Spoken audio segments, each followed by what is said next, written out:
আসসালামু আলাইকুম। আমি আবারও চলে আসলাম আপনাদের জন্য নতুন একটা ভিডিও নিয়ে। আর আমাদের আজকের ভিডিও হলো কিভাবে পাকা কাঁঠাল সংরক্ষণ করে রাখবেন বছর জুড়ে, তাও আবার স্বাদ ও গ্যারান ঠিক রেখে।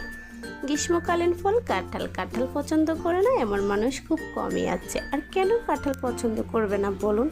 কাঁঠাল যে বাঙালির জাতীয় ফল, তার থেকে বেশি কাঁঠালের মিষ্টি গন্ধ পাগল করে তোলে সবাইকে। আমরা যারা কাঁঠাল প্রেমী আছি সবসময় কাঁঠাল খেতে পছন্দ করি, কিন্তু কাঁঠাল তো সিজনাল ফল, জাস্ট 2-3 মাসই পাওয়া যায়। তবে এটাও সম্ভব, আপনি চাইলে এখন খুব সহজে কাঁঠাল সংরক্ষণ করে রাখতে পারেন 12 মাস, আর কাঁঠালের স্বাদ নিতে পারেন সবসময়। তাহলে চলুন আর কথা না বাড়িয়ে চলে যাচ্ছি মূল ভিডিওতে। আর এই কাঁঠাল সংরক্ষণ করার জন্য আমি সবার প্রথমে একটা পাকা কাঁঠাল ভেঙে তার মধ্যে থেকে কোয়াগুলো তুলে নিয়েছি, আর নিয়ে নিয়েছি একটা শুকনো বাটি। আমি বাটির মধ্যে কাঁঠালগুলো সাজিয়ে দেব। আমি প্রথমে ডিপ ফ্রিজে যে কাঁঠালগুলো সংরক্ষণ করব ওটা নিয়ে নিয়েছি। আর কাঁঠাল ডিপ ফ্রিজে কাঁঠাল সংরক্ষণ করার জন্য কাঁঠালের ভিতর থেকে আস্তে করে বিচিগুলো বের করে নিয়েছি, আর এক এক করে বাটির মধ্যে সাজিয়ে দিয়েছি। দেখুন, এখন আমি ঢাকনা লাগিয়ে দেব। তবে ঢাকনাটা সরাসরি লাগাবো না, আমি এই কাঁঠালের উপরে এখন একটু পলিথিন ব্যাগ দিয়ে দেব, যেন কাঁঠালের গ্যারানটা ফ্রিজের আর অন্য কোনো কিছুর মধ্যে না ছড়ায়। আর তাছাড়া ফ্রিজে যত মাছ মাংস থাকে ওগুলোর কারণে যেন কাঁঠালের গ্যারানটা নষ্ট না হয়, তাই উপর থেকে সুন্দর করে পলিথিন দিয়ে দিচ্ছি। আর পলিথিনটা এভাবে ভালো করে চেপে বসিয়ে দিবেন যেন কাঁঠালের গ্যারানটা বের হতে না পারে। আর তার উপরে দিয়ে শক্ত করে বক্সের ঢাকনাটা লাগিয়ে দিবেন। অবশ্যই এই কাজটা করার সময় যে বক্সটা নেবেন আপনি, বক্সটা যেন ভালো মতো টাইট হয়ে ঢাকনা লাগে ওরকম বক্সটাই নেবেন।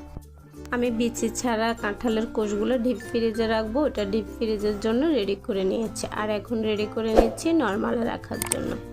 আমি আবার একটা শুকনো বাটি নিয়ে নিয়েছি, আর তার মধ্যে একটা টিস্যু দিয়ে দিয়েছি। আর এখন উপর থেকে কাঁঠালের কোষগুলো সাজিয়ে দিচ্ছি, কারণ নর্মালে রাখার কারণে ওটাতে তো বরফ জমবে না, পানি পানি হয়ে যাবে। আর টিস্যুটা দেওয়ার কারণে যে পানিটা বের হবে ওটা টিস্যুই টেনে নেবে।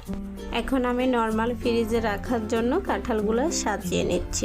আর ফ্রিজে কাঁঠাল সংরক্ষণ করার জন্য একটা জিনিস খেয়াল রাখবেন, যে কাঁঠালটা সংরক্ষণ করে রাখবেন ওই কাঁঠালটা বেশি পাকাও নেবেন না, আবার বেশি কাঁচাও নেবেন না, জাস্ট মিডিয়াম পাকা হলেই চলবে।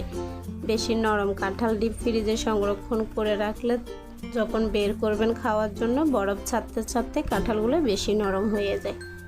আমি একইভাবে নর্মাল ফ্রিজের জন্য কাঁঠালগুলো সাজিয়ে নিয়েছি, আবার উপর থেকে একটা টিস্যু দিয়ে দিয়েছি আর ঢাকনা লাগিয়ে দিচ্ছি টাইট করে। এমনিতে আমি যে বক্সগুলো নিয়েছি ওই বক্সগুলোর ঢাকনাগুলো খুবই টাইট। আর নর্মাল ফ্রিজে সংরক্ষণ করে রাখা কাঁঠালের বক্সের উপরে নিচে টিস্যু দিয়েছি, যে পানিটা জমবে ওটা টিস্যুতেই টেনে নেবে, কাঁঠালে কোনো ধরনের পানি পড়বে না আর ঘেরানো নষ্ট হবে না। এই ছিল আমার ডিপ ও নর্মালে কাঁঠাল সংরক্ষণ করে রাখার দুটো পদ্ধতি। এখন আমি কাঁঠালগুলো রেখে দিচ্ছি। প্রথমে আমি ডিপ ফ্রিজে সংরক্ষণ করে রাখার কাঁঠালের বক্সটা রেখে দিচ্ছি। আপনারাও কিন্তু চাইলে এই নিয়মে খুব সহজে কাঁঠাল সংরক্ষণ করে রাখতে পারেন, কারণ এখন কাঁঠালের মৌসুম, প্রচুর কাঁঠাল পাওয়া যাচ্ছে চারদিকে। কয়েকদিন পরে আর কাঁঠাল পাওয়া যাবে না, তাই কাঁঠাল ফুরিয়ে যাওয়ার আগে আগে এভাবে কাঁঠাল সংরক্ষণ করে রাখতে পারেন বছর জুড়ে। এখন আমি নর্মালের কাঁঠালটা রেখে দিচ্ছি। যে কাঁঠালের বক্সটা নর্মালে রেখেছি আমি, ওটা 15 থেকে 20 দিনের মতো ভালো থাকবে। আর যেটা ডিপ ফ্রিজে রেখেছি ওটা 8 থেকে 10 মাসের মতোই ভালো থাকবে, কিংবা বছর জুড়েও। এটা হচ্ছে আমার কাঁঠাল সংরক্ষণের তৃতীয় পদ্ধতি। আমি এখানে কতগুলো কাঁঠাল ব্লেন্ডার করে রস করে নিয়েছি, আর এই রসটা এখন একটা শুকনো বাটির মধ্যে ঢেলে নিয়েছি। এই কাঁঠালের পিউরি দিয়ে আপনি বানাতে পারেন পায়েস, কেক, পিঠা, আরও বিভিন্ন ধরনের নাস্তা। যে কখনো কাঁঠাল খায় না, কাঁঠাল পছন্দ করেন, এই কাঁঠালের পিউরি দিয়ে নাস্তা বানিয়ে তার সামনে দিলে সেও খুব মজা করে খেয়ে নেবে।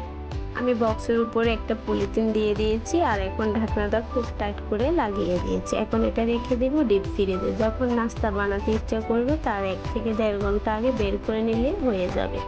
আর এইভাবেও কিন্তু আপনি কাঁঠাল সংরক্ষণ করে রাখতে পারেন বছর জুড়ে, স্বাদ ও গ্যারান একই থাকে। আমি আপনাদের বোঝার সুবিধার জন্য দেখাচ্ছি। এই কাঁঠালগুলো আমি আরও 15 দিন আগে ডিপ ফ্রিজে রেখেছিলাম, আর আজকে আপনাদেরকে বের করে দেখাচ্ছি।